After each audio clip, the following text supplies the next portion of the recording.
Halo semuanya, bagaimana kabar kalian hari ini? Semoga dalam keadaan yang sehat ya. Video kali ini adalah alur cerita dari drama Korea yang berjudul Catch the Ghost episode pertama.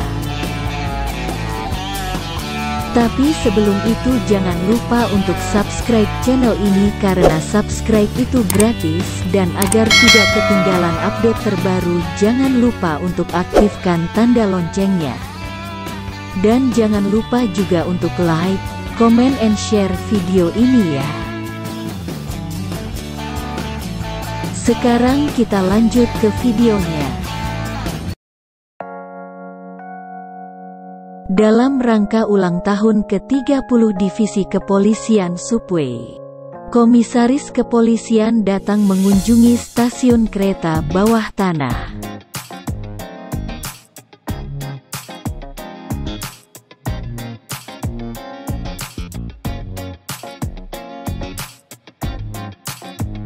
Di sana komisaris meminta agar Ko Ji Seok yang merupakan inspektur kepala kepolisian Subway untuk mempraktekkan cara ia menangkap pencopet di depan banyak wartawan dan penumpang lainnya.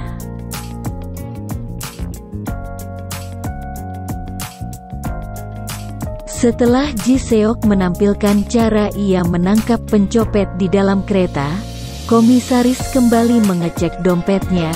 Namun ternyata dompet komisaris hilang, bahkan di saku celananya terdapat bekas sobekan pisau. Begitu juga dengan orang-orang yang berada di dalam gerbong kereta tersebut. Mereka kehilangan barang-barang berharga dan terdapat bekas sayatan pisau dengan bentuk yang sama. Polisi menjuluki pelaku dengan sebutan belalang. Komisaris pun meminta agar Ji Seok untuk menghentikan kereta tersebut dengan menarik rem darurat. Setelah kereta berhenti, Ji Seok pun diminta untuk melakukan inspeksi ke seluruh penumpang dan bagian kereta.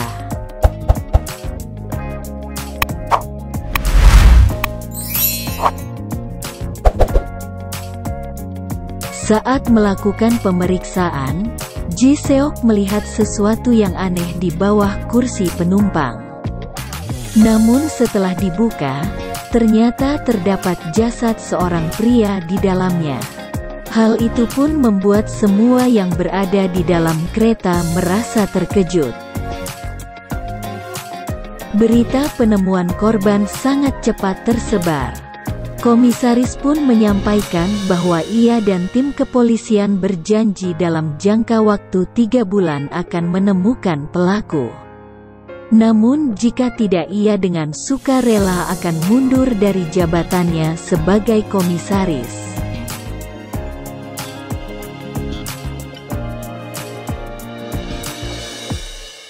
Komisaris pun meminta agar Hamari yang merupakan letnan di Divisi 1 Detektif Metropolitan untuk menyelesaikan kasus pembunuhan berantai, sedangkan Ji Seok diminta untuk menangkap belalang dan menemukan dompet milik komisaris.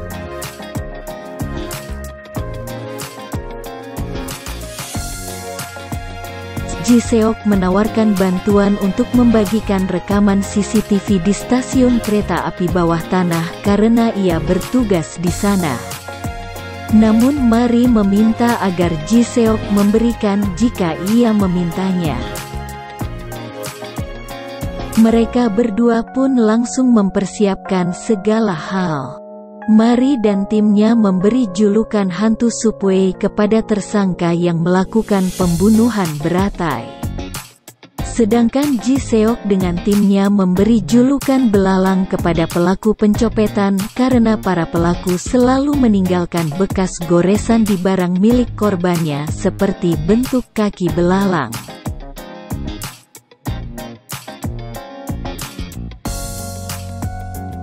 Ji Seok berpura-pura menjadi seorang penumpang di kereta api. Ternyata di gerbong sama ada seorang wanita yang berpura-pura tertidur. Tidak lama kemudian datang seorang pria dan berpura-pura membantu wanita tersebut, namun ternyata ia mengambil kalung wanita tersebut. Tanpa Ji Seok tahu wanita tersebut juga merupakan polisi. Saat Ji Seok menegur wanita tersebut, ia justru dituduh sebagai komplotan, bahkan ia diborgol di dalam kereta, sedangkan wanita tersebut pergi untuk mengejar pelaku.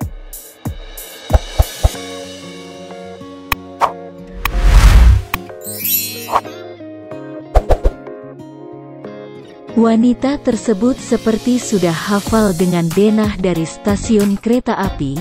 Ia bahkan bisa mengetahui jalan mana saja yang akan dilalui si pelaku. Ia akhirnya bisa menangkap pelaku tersebut.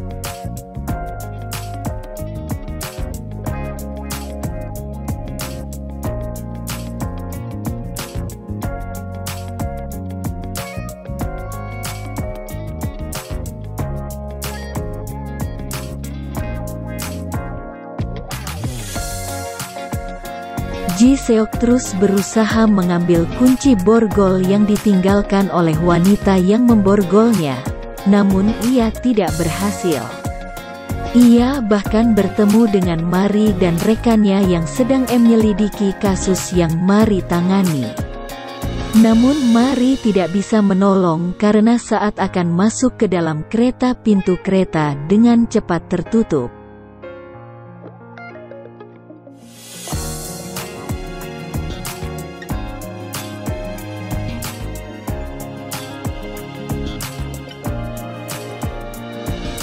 Akhirnya Ji Seok bisa turun dari kereta setelah semalaman terborgol. Setelah kembali ke kantor, Ji Seok mempersiapkan timnya untuk melakukan wawancara untuk penerimaan anggota tim kepolisian Subway yang baru.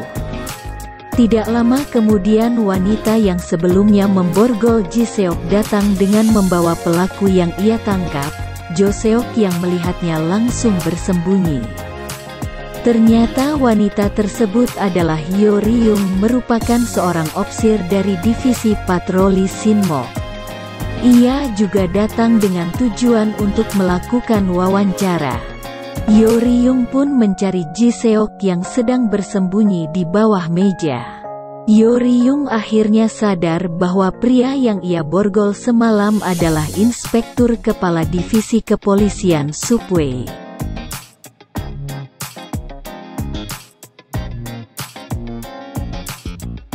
Bukannya melakukan wawancara kepada Hyo Ryung, Ji Seok justru memberikan Hyo Ryung kertas yang berisikan alasan Hyo Ryung didiskualifikasi.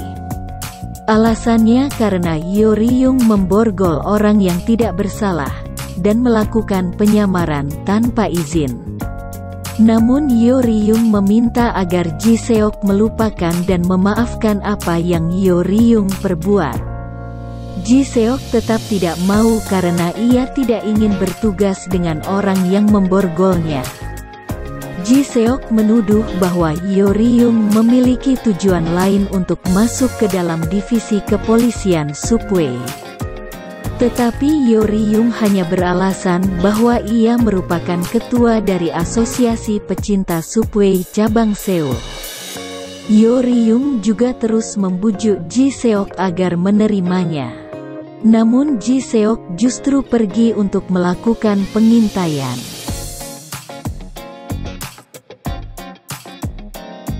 Ia justru melihat dua orang pria sedang merekam Hyo Ryung secara diam-diam, namun saat dikejar, Ji Seok tidak bisa menemukan bukti apa-apa.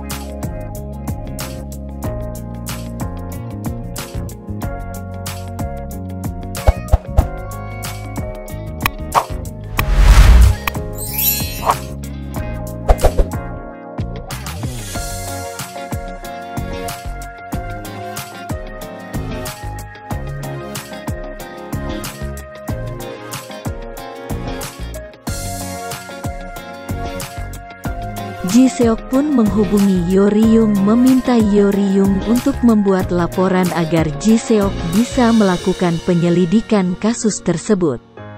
Hyo Ryung datang menemui Ji Seok dan memeriksa foto-fotonya yang tersebar.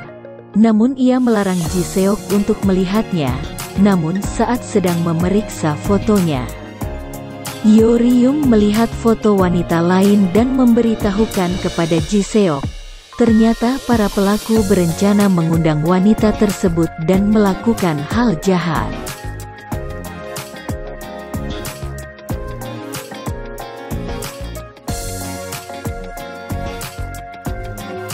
Yoryung yang mengetahui hal itu tidak tinggal diam, ia bahkan mengambil senjata milik Ji-seok saat Ji-seok sedang berusaha menghubungi divisi yang menangani kejahatan dunia maya.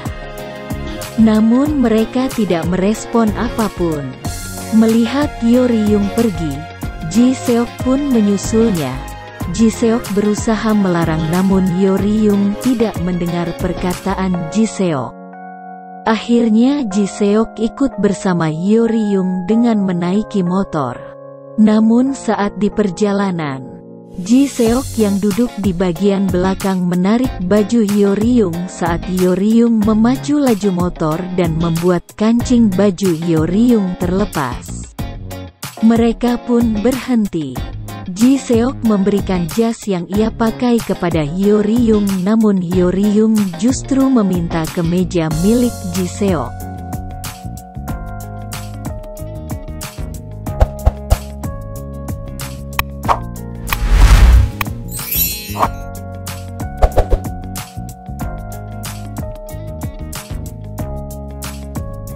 Sesampainya di tempat yang mereka tuju, ternyata para pelaku yang mereka cari sudah berada di luar. Ji-seok pun berusaha mengejar, namun Yoryung justru melompat dari lantai 2 untuk menyusul para pelaku. Hal itu membuat Ji-seok terkejut. Mereka kembali menggunakan motor untuk mengejar para pelaku, namun mereka hampir saja kehilangan jejak. Tidak habis akal, Yoryung justru masuk ke dalam stasiun bawah tanah dengan menggunakan motor. Yoryung yang banyak mengetahui denah stasiun akhirnya bisa menyusul para pelaku. Ia justru meminta agar Ji-seok yang membawa motor tersebut naik keluar dari stasiun bawah tanah. Yoryung berhasil menghadang mobil tersangka namun mereka berhasil kabur. Ji-seok pun berhasil membawa naik motor tersebut. Ji-seok kesal dengan cara-cara yang Yoryung gunakan. Menurut Ji-seok itu membuat ia celaka, dan meminta agar Yoryung mengikuti caranya. Saat Ji-seok sedang menghubungi anggota yang lain, Yoryung sedang berusaha menghidupkan motor. Ji-seok menanyakan di mana kunci motor tersebut. Ternyata itu bukanlah motor milik Yoryung, melainkan motor milik orang lain yang sedang terparkir.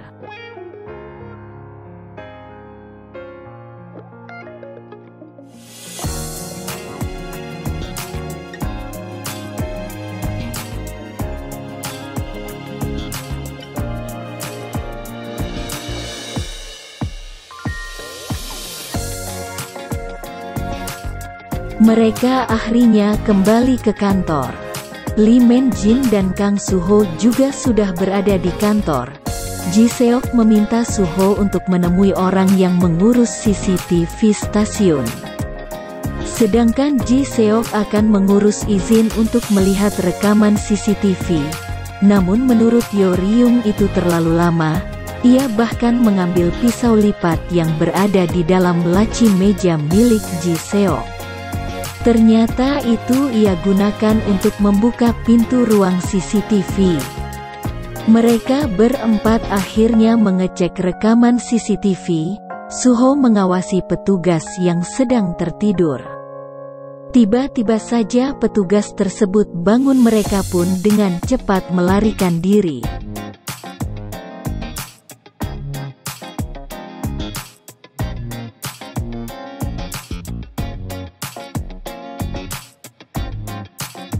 Keesokan harinya mereka berpencar untuk mencari keberadaan wanita yang menjadi incaran para penjahat. Yoryung dan Ji-seok akhirnya bertemu dengan salah seorang wanita yang juga mengenali wanita tersebut. Akhirnya mereka mendapat nomor telepon serta akun media sosialnya. Saat sedang melihat foto, Ji Seok menyadari bahwa wanita tersebut akan menuju ke suatu stasiun. Dengan melihat latar di foto, Yo Ri-young berusaha mengingat nama stasiun yang sesuai dengan foto.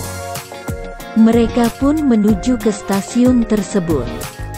Sedangkan wanita tersebut tanpa sadar berpapasan dengan pelaku dan menyuntikkan obat bius. Saat keluar dari stasiun, wanita tersebut dibawa ke dalam mobil.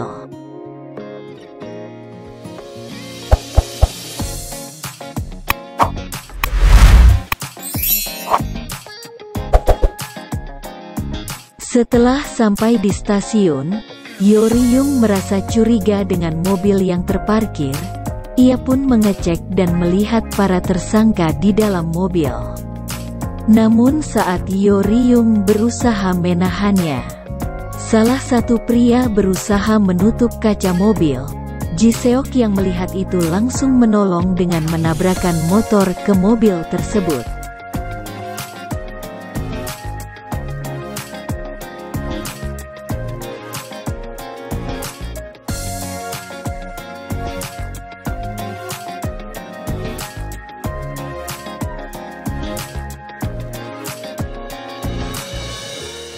Akhirnya wanita tersebut bisa diselamatkan dan para tersangka ditahan. Yo Ri-young mendengar Ji Seok sedang berusaha meminta kepolisian divisi kejahatan dunia maya untuk menghapus foto-foto Yo Ri-young yang tersebar.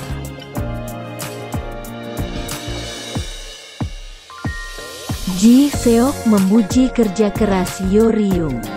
Namun ia tidak bisa menerima Yo Ri-young karena Ji Seok merasa jika bekerja sama dengan Yo Ri-young sehari serasa 1 tahun. Ji Seok bahkan memberikan Yo Ri-young beberapa catatan pelanggaran yang Yo Ri-young perbuat selama menangani satu kasus. Sebelum Yo Ri-young pulang, Ji Seok menanyakan apa yang membuat Yo Ri-young hafal dengan denah stasiun bahwa tahu tata letak cermin di stasiun. Yo Ri-young mengatakan bahwa ia akan menjawab jika Ji Seok menerimanya. Ji Seok justru meminta Yo Ri-young pulang. Ternyata Yo Ri-young kehilangan saudara kembarnya yang memiliki kebutuhan khusus. Ia terus berusaha mencari saudaranya. Itulah yang membuat Yo Ri-young mengetahui secara detail setiap stasiun.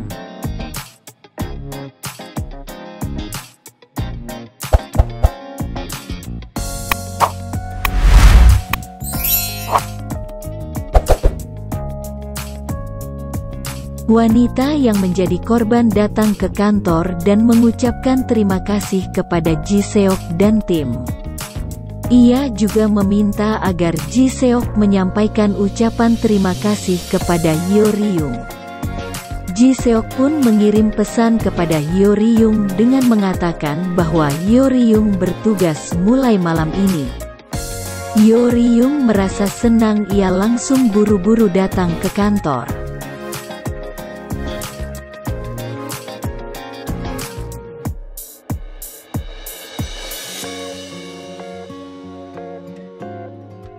Men Jin dan Su Jo dengan senang menyambutnya. Ji Seok dan Yo Ri-young bertugas untuk jaga malam. Ji Seok meminta agar Yo Ri-young tidur di dalam kamar sedangkan Ji Seok akan tidur di ruang kantor. Tiba-tiba Ji Seok mendapat telepon dan langsung pergi. Yo Ri-young pun keluar dan mengambil kunci. Ternyata ia menuju ke salah satu bagian rel kereta api.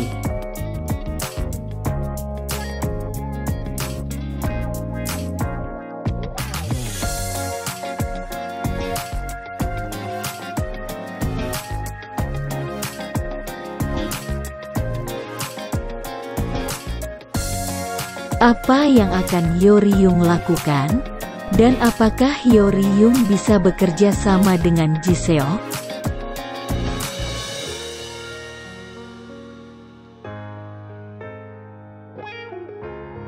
Sekian video kali ini. Jangan lupa untuk subscribe channel ini, dan like, komen, and share video ini. Mohon maaf jika ada kesalahan. Sampai ketemu di video selanjutnya.